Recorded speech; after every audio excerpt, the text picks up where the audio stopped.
We here at Another Wrestling Podcast spend countless hours every week trying to get the best guests for you, the listeners. This week is no different. Joining us right now, he is the undisputed champion of art. He's spent more time on the canvas than the Brooklyn Brawler, and he is currently kicking ass and painting names. Ladies and gentlemen, please welcome Mr. Rob Schamberger. Rob, how's it going? Well, after that introduction, I'm doing great. Yeah. First off, congrats to your Kansas City Royals winning the World Series. You happy? You know, it's a good week for you, right?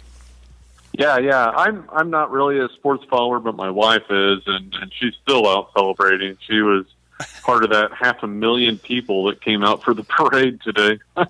Nice. Now, for fans listening today, I'm sure that they already know a lot about you, but we wanted to kind of get right into this and just ask, at what age did you realize that you could kind of create these amazing works of art? Well, I was 8 years old when I decided I wanted to be an artist.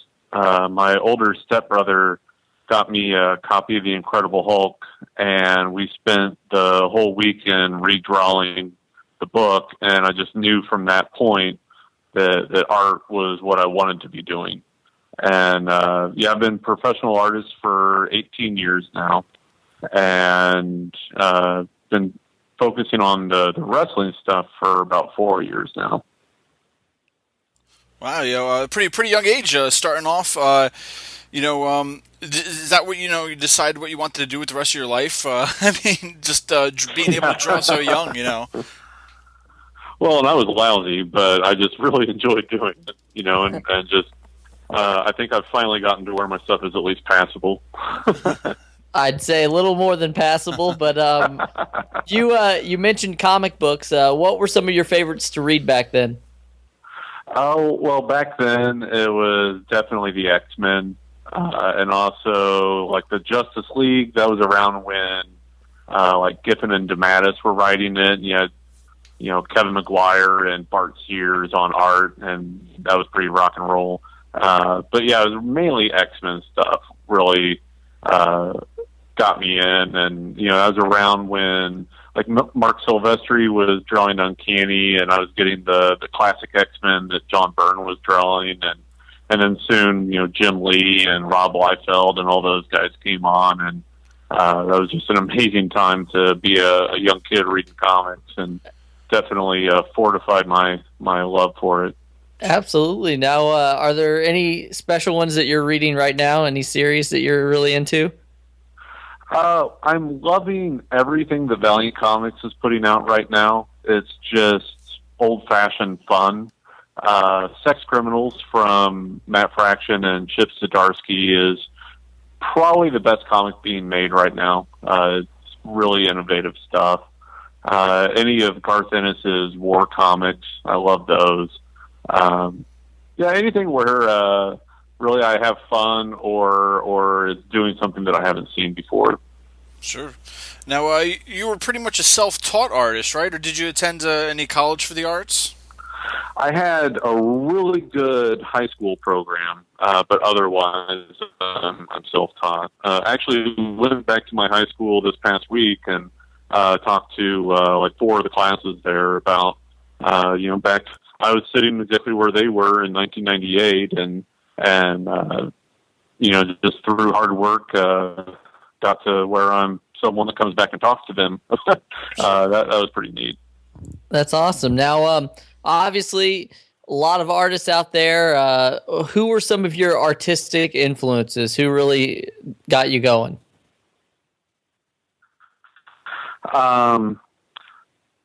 Well, I think probably the two that I think on the most right now are Pablo Picasso, because he never stopped evolving his art. He never said, well, this is my style and this is the way I draw. He was constantly experimenting and going beyond where anyone else was looking for influence and growing his work. And the other one would be the comic book artist, Will Eisner. His work ethic is something that I still aspire to. Like, he had a page due to Dark Horse Comics, the page from his comic, The Spirit, and he was on his deathbed. He finished the page. It was just as good as anything else he had done in his career. Gave it to his wife to submit it, died the next day. He made sure that he finished all of his outstanding obligations first before he left this mortal coil. I just think that that's really amazing and something that, I'm not looking forward to dying anytime soon, but I would like a similar story told about me when my time comes. Sure. Now, at what point did you decide that painting wrestlers was going to be your next endeavor? Well, for the longest time, I was chasing being a comic book artist and writer, and it was about 4 years ago, I just realized that whatever that it thing is that all my favorite comic book creators have, I just didn't have it. But people still liked my art. They still wanted to see more from me. I was doing like gallery stuff on the side and was doing pretty good with that, but none of it was ever quit your job money.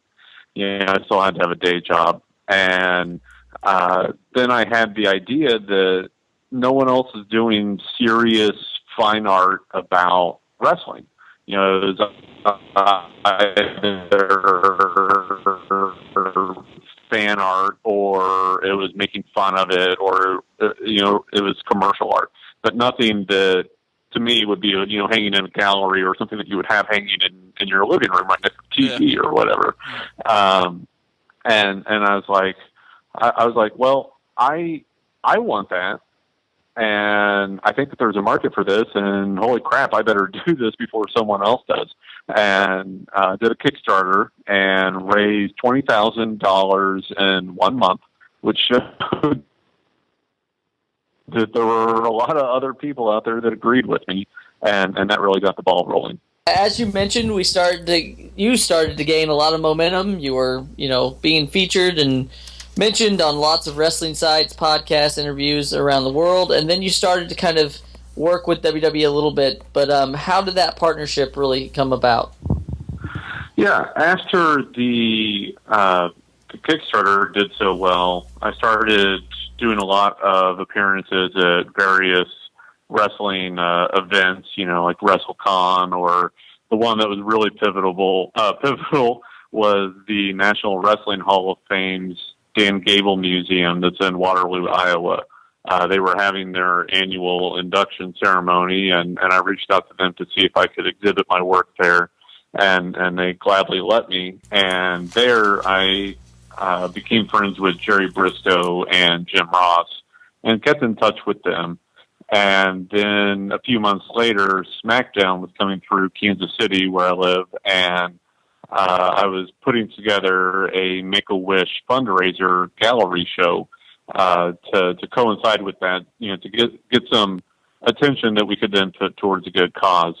And I reached out to Jim to see if he could pass my information along to the company to help promote the event.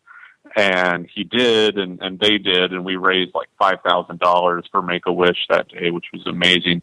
But also he went the extra distance and started calling the executives at the company saying, you need to work with this guy. And pretty soon I got a call from the head of consumer goods with WWE, and it's been going gangbusters since then.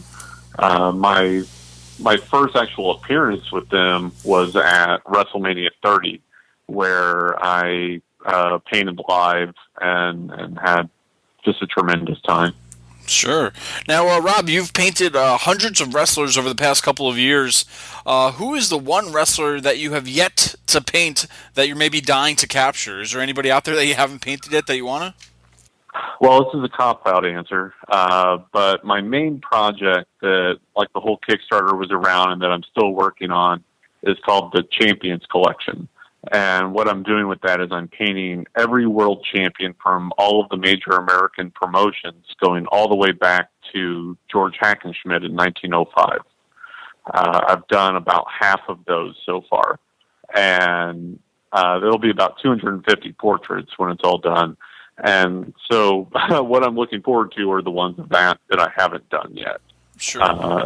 Especially for me, like one of the exciting things are the real old time wrestlers, like pre-1950s even, that people just really have even largely forgotten that these people even existed, let alone that they were world champions.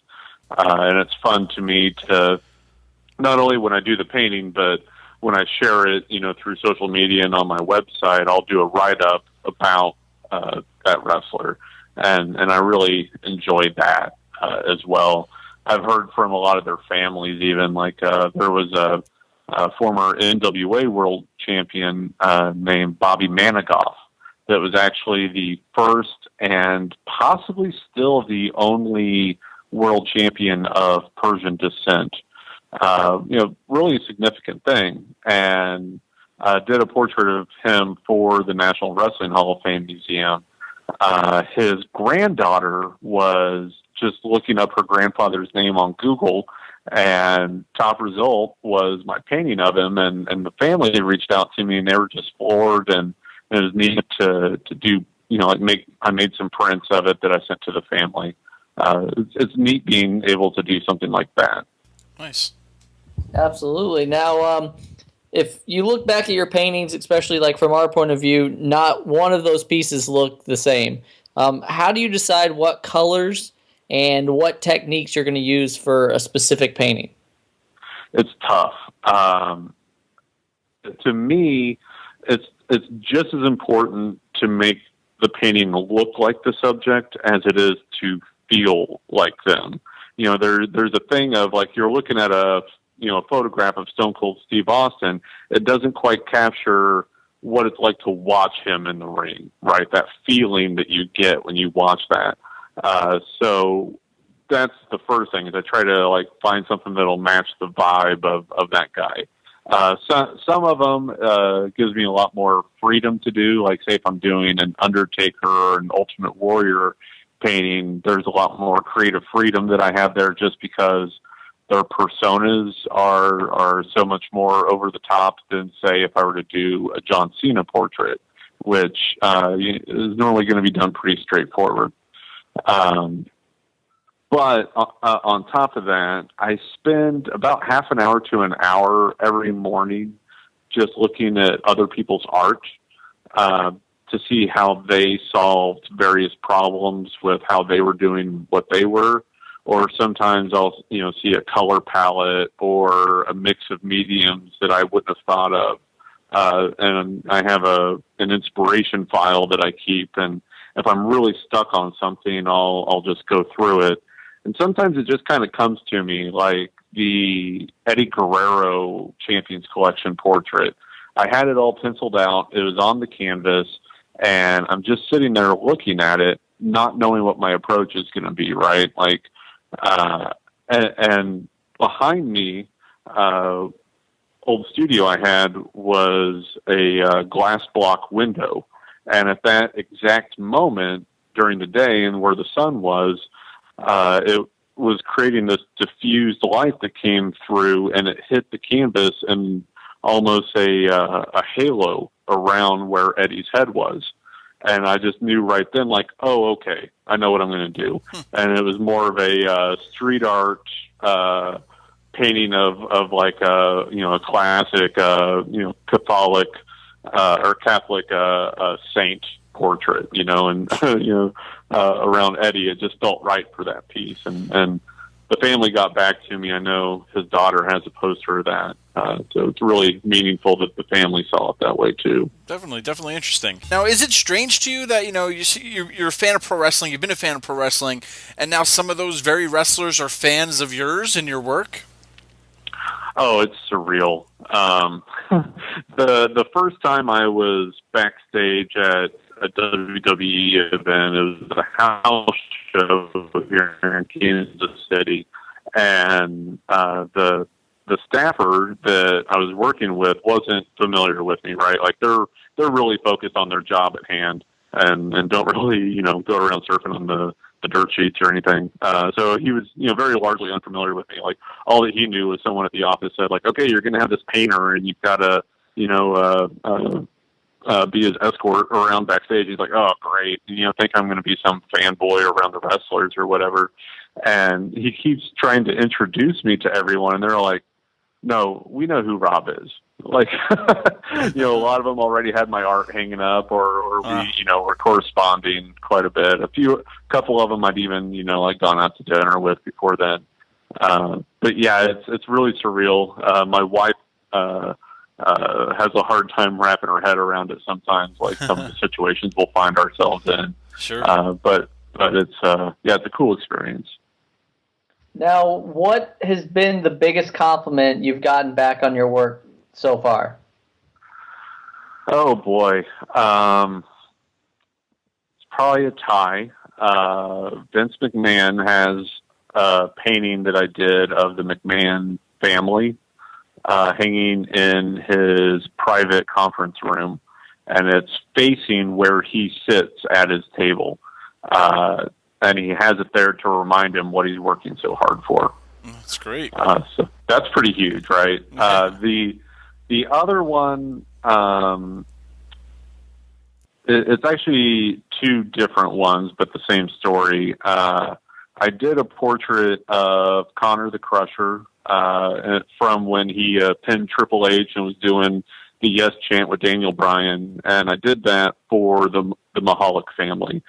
Sent it to his dad, Steve, and his dad said that he wasn't up to that point able to look at any of the video packages or photos of Connor from that time because all he saw was how sick his son was. And that this painting, I put, more color into his face, got, a lot of the signs of his illness out of there. And it was how he remembered his son. And it allowed him for the first time to look at all that without feeling any pain. And, that if I don't accomplish anything else in my career, that's right. That's all I need. But then I did another one of Connor and Ultimate Warrior together in celebration of Connor being, posthumously awarded the Warrior Award. And I gave that to Steve backstage at the Hall of Fame right after his amazing speech. And his other son, Jackson, was with him. And he said that now not only does he have something that he can treasure his memory of Connor with, but that Jackson will have something to always remember his brother by, too. That's great. Yeah. Now, Rob, as far as your work with the WWE, do you possibly have, I don't know, is there an ultimate goal for your partnership with them? Is there anything like that? To become a multimillionaire, I guess. No. Sure. To keep doing it, to keep enjoying it. Right now I'm having a blast, and I love everyone that I'm working with. So I just want to continue that.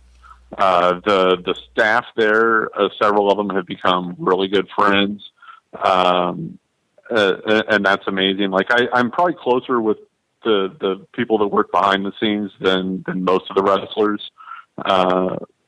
But yeah, just continuing to enjoy what I'm doing and to make a living from it. I think that's pretty dang amazing on its own. Now, obviously, one of the cool things that you got to do as well is you put out a book with a lot of your works of art in it. Do you have any plans to put out another book in the future? Yeah, we're in early talks for that. Hopefully something that can be timed around the next WrestleMania, but it's definitely something that we're looking into. We learned a lot from the first book and are looking at things that we can apply to the next one. Great. Now, Rob, we come to the part of our show where we have a little bit of a lightning round. We'll ask you a bunch of questions. And feel free, it's more like word association kind of a thing to where, short answers if you can. If you can't, it's not a big deal.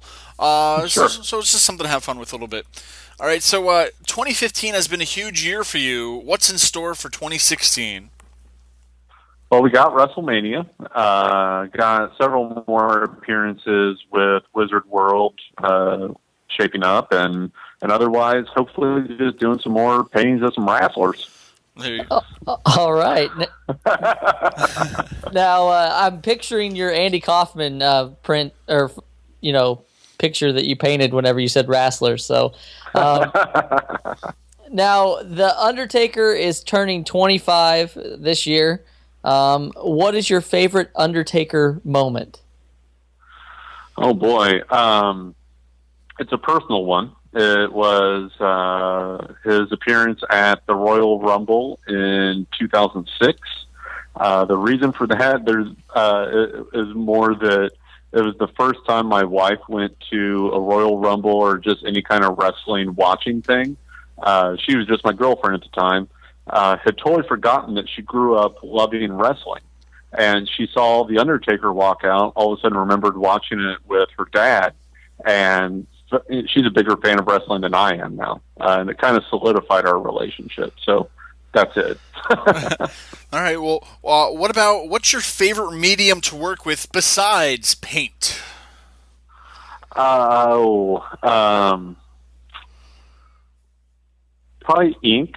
That background with comics, love that. And then otherwise, going completely out of left field would be writing, and it's something that I hope to get back to soon. Awesome. Now, we recently spoke about face paint on a past episode of another wrestling podcast. Who is your favorite face painted wrestler of all time? Oh, you're going to get me in trouble here. Well, I'm going to go with Ultimate Warrior, mainly because I became friends with him shortly before his passing. But also just it's a fun look to do, and I've done it on my wife for a couple different events, even recently. All right. Who would win in a wrestling match? Wait for it. Henry Matisse or Pablo Picasso? Oh, Picasso, because he's so unpredictable. You're not going to see what's coming. There you go. All right. Now, other than Steve and I, who is the person most requested for you to paint? Well, recently it's CM Punk, just because people want what they can't have. But otherwise, like Warrior and Macho Man, I get the most requests for. All right, and Jonathan, I think you have one last request for him. Absolutely. Will you paint me like one of your French girls? It'll make the wife jealous. Oh, God. Off air. Okay, awesome. Well, Rob, it's been a blast. The social media universe is taking over these days. Where can fans check out your artwork? Check out more stuff to keep up with you with Facebook, Twitter, your website, any and all that other information you can tell everybody right now. Sure. I have a weekly series on WWE's YouTube channel called Canvas to Canvas. You get to watch me do a painting. It's pretty fun. This past Sundays was Roddy Piper painted live at a Wizard World show, which was fun. The next one is going to be the New Day, and there's something exciting to watch out for there, a little teaser. And otherwise, on Twitter and Instagram, it's at Rob Schamberger, RobSchamberger, RobSchamberger.com to view my gallery of over 1,000 wrestling paintings, as well as some prints that I have available and some originals as well.